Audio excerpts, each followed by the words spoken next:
Seorang pria terbangun. Apakah dia digigit sesuatu? Dia memeriksa tangannya. Sesuatu pasti menggigitnya. Dilihatnya sesuatu yang basah, merah sudah terbentuk. Dia mencari pelakunya, tapi tidak dapat menemukannya. Dia sangat berharap tidak ada kutu hama tempat tidur. Itu hal terakhir yang dia butuhkan sekarang. Dia harus tetap membuka mata untuk hama potensial. Dia tidak ingin ini terjadi lagi, karena tempat itu sudah mulai gatal dan merasa tidak nyaman. Beberapa hari berlalu, meskipun tidak ada tanda-tanda hama lainnya, ini pasti hanya serangga acak yang masuk ke dalam rumahnya untuk menghindari musim dingin yang menggigil. Bintik di tangannya terasa sedikit kasar selama 1 atau 2 hari. Sekarang dia hampir lupa sama sekali. Sekarang yang dia butuhkan adalah kopi sebelum duduk ke sesi pengkodean lainnya. Pria itu sedang di dapur, mencoba membuat sepoci kopi segar, tetapi dia mengalami kesulitan. Dia tidak bisa minum kopi. Segalanya berantakan. Mug favoritnya jatuh ke tanah, pecah, dan dia memutuskan mungkin dia tidak butuh kopi sama sekali. Beberapa malam kemudian, ketika pria itu menonton TV, dia mulai batuk, hanya sedikit pada awalnya, tapi kemudian semakin banyak, batuknya juga semakin panjang dan dalam, seperti yang berasal dari bagian paling bawah paru-parunya. Dia berharap dia tidak jatuh sakit, dia tidak meninggalkan rumah selama berhari-hari. Jadi, bagaimana dia bisakah hama mentransfer pilek? Dia harus mencari tahu nanti. Untuk saat ini, dia perlu melakukan sesuatu dengan batuk ini. Dia tidak akan bisa tidur jika batuk tidak berhenti. Dia harus mencari obat. Pria itu mengambil jaketnya dan keluar. Sedikit turun salju saat dia berjalan ke apotek dan dia tidak bisa tidak mengagumi cara bulan menggantung di langit. Suara cahaya yang indah di malam musim dingin yang gelap ini. Di apotek, dia menemukan bagian obat flu dan memilih pereda batuk. Dia membawanya ke konter dan memutuskan untuk membeli beberapa batang permen juga. Dia sangat menyukai makanan manis. Beberapa hari terakhir ini, pria itu mulai batuk lagi. Untungnya dia mendapatkan obat ini. Beberapa hari berlalu dan pria itu tidak merasa lebih baik. Batuk ini tidak kunjung sembuh. Dia memutuskan sudah waktunya pergi ke dokter. Saat dia duduk di ruang tunggu dokter, dia melakukan yang terbaik untuk menahan batuknya. Tetapi dia mengalami kesulitan. Wanita di sisi lain ruangan itu juga batuk. Anehnya, hal itu justru membuatnya merasa sedikit lebih baik. Pasti ada sesuatu yang terjadi. Seorang perawat masuk ke ruang tunggu dan memanggil namanya. Dokter sudah siap untuknya. Pria itu sedang duduk di tempat tidur di ruang pemeriksaan ketika dokter masuk.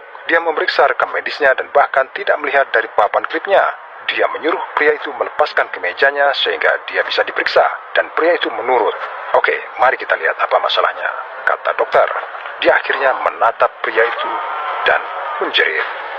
Tidak butuh waktu lama bagi SCP Foundation untuk mendengar laporan anggota tubuh yang bermetamorfosis menjadi pelengkap insektoid, dan mereka langsung tahu apa yang mereka hadapi. Ini adalah wabah lain dari serangga transformasi anggota tubuh parasit yang dikenal sebagai SCP-150.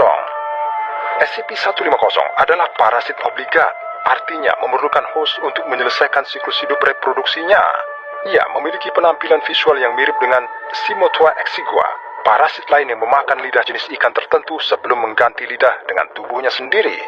SCP-150 terlibat dalam perilaku serupa meskipun tampaknya secara eksklusif mempengaruhi manusia. Ketika manusia bersentuhan dengan organisme kecil yang mirip serangga, ia akan menempel di bawah kulit hostnya yang baru.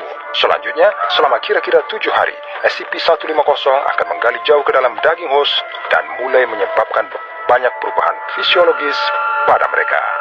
Pertama dan paling menonjol, SCP-150 akan memulai proses bertahap untuk mengubah anggota tubuh yang paling dekat dengan tempat infeksi asli.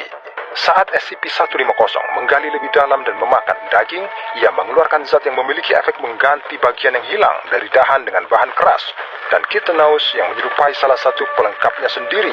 Di bawah kitin, zat yang diekskresikan membentuk sistem saraf dasar yang memberi host kemampuan untuk mengendalikan anggota tubuh baru seolah-olah itu milik mereka sendiri. Saat makan, SCP-150 juga mengeluarkan beberapa bahan kimia yang mengandung anestesi, imunosupresan, dan sifat penolakan transplantasi yang membuat tubuh host tidak merespons perubahan atau bahkan bereaksi sama sekali. Nyatanya, host akan sering melaporkan anggota tubuh barunya benar-benar normal dan berasa lebih kuat dan lebih tangguh setelah transformasi. SCP-150 akan terus makan selama kurang lebih 1 hingga 2 minggu, dan saat memakan nutrisi di dalam tubuh hostnya, ia akan mulai berkembang biak, membuat telur yang disimpan langsung ke aliran darah. Sementara sebagian besar telur ini akan mati. Cukup cukup banyak biasanya yang bertahan untuk menjelajah bagian lain dari tubuh host, di mana mereka menetas dan mengulangi proses makan, bereproduksi, dan menyebarkan lebih banyak telur. Ini berteori bahwa ia mampu mereproduksi sendiri, artinya hanya satu contoh SCP-150 yang diperlukan untuk membuat koloni baru. Manusia yang terinfeksi SCP-150 terkadang melaporkan sedikit ketidaknyamanan dan masalah dengan keterampilan motorik halus mereka selama periode ini, tetapi biasanya tidak akan mengungkapkan pengetahuan apapun tentang apa yang mungkin menyebabkan hal ini. Akhirnya, telur SCP-150 akan mencapai paru-paru host, di mana proses asimilasi berlanjut. Kali ini menggantikan paru-paru itu sendiri. Selama proses ini, lebih banyak telur diproduksi, diletakkan dan kemudian disebarkan keluar tubuh melalui batuk host. Sebanyak 10.000 telur diproduksi selama periode ini. Sekitar 1% diantaranya bertahan hidup saat dikeluarkan, mencari host lain, dan menanamkan sendiri. Proses asimilasi kemudian menyebar ke sistem saraf pusat termasuk sumsum tulang belakang dan otak. Tetapi anehnya, host tidak menunjukkan tanda-tanda kesadaran atau perilaku mereka telah terpengaruh dengan cara apapun. Dalam wawancara dengan host SCP-150, dia yang tidak menyadari terinfeksi tidak mengungkapkan pengetahuan apapun tentang perubahan yang terjadi di dalam atau di luar tubuhnya. Ketika subjek diberitahu dia telah terinfeksi, dia dapat menunjukkan lokasi infeksi lain dan setuju perubahan telah terjadi. Tetapi dia tampaknya tidak memiliki niat buruk terhadap pelengkap kitonos baru dia dan akan sering mengungkapkan perasaan positif tentang itu. Untuk mempelajari lebih baik efek SCP-150 di bawah kendali SCP Foundation, 2 personel kelas D, D13732 dan D016002 terinfeksi parasit dan proses asimilasi diizinkan untuk berkembang sepenuhnya melalui semua tahapan. Mengikuti tanda-tanda bahwa D016002 mengalami pembengkakan otak, dilakukan craniotomy dekompresi, yaitu prosedur pengangkatan sebagian tengkorak untuk mengurangi tekanan pada otak. Operasi ini memiliki manfaat tambahan, yaitu memberikan kesempatan kepada peneliti Foundation untuk melihat kemajuan SCP-150 secara langsung. Tetapi setelah penutup tengkoraknya dilepas, para ilmuwan yang hadir tidak menemukan bahwa otaknya bengkak.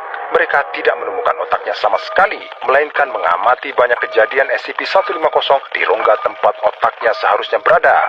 Kelas D telah dibius sebagian untuk membuat tengkoraknya mati rasa, tetapi tetap sadar selama prosedur, dan para ilmuwan mengajukan beberapa pertanyaan sederhana yang bisa dia jawab dengan sempurna.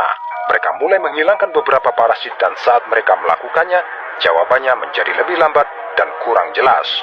Tampaknya kejadian SCP-150 tidak hanya memakan dan mengganti otaknya, tapi juga menjadi otaknya. Untuk percobaan berikutnya, mereka menggunakan contoh SCP-150 yang telah dihapus dari sistem saraf D13732. Setelah dia disuntik mati, setelah ditemukan bahwa seluruh sistem sarafnya juga telah diganti seluruhnya oleh SCP-150.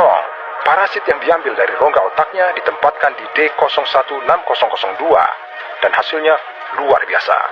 Setelah mengamati periode waktu di mana organisme tampak bergerak dan mengatur ulang diri di dalam tengkoraknya, dia sadar kembali. Begitu bangun, tidak hanya fungsi kognitifnya segera meningkat. Ketika dia diminta untuk menyebutkan namanya, dia memberitahu mereka dia Michael, nama D13732. Tidak diketahui mengapa SCP-150 terlibat dalam siklus hidup yang aneh ini, tetapi bahaya yang ditimbulkannya bagi manusia dan kesulitan dalam menjaganya tetap terkandung telah membuat SCP Foundation mengklasifikasikannya sebagai Keter. Beberapa peneliti yang telah terpelajar telah menyebut parasit kapal Theseus, permainan bagus filosofis yang mempertanyakan apakah sesuatu yang telah diganti semua bagiannya masih pada dasarnya sama atau jika telah menjadi sesuatu yang baru. Mungkin pengamatan terhadap mereka yang terinfeksi SCP-150 dapat menjelaskan pertanyaan ribuan tahun ini. Pasien yang terinfeksi yang sedang dipelajari harus disimpan di level 3 Biohazard Containment Cells dengan tidak pernah lebih dari satu host yang terinfeksi per sel. Kultur dewasa SCP-150 dan telur disimpan dalam botol kaca tertutup vakum di laboratorium bahan infeksi Site 42. Dan prosedur standar penanganan patogen Foundation harus dipatuhi setiap saat. Jika ada contoh SCP-150 ditemukan di luar penahanan, ia harus segera dibakar.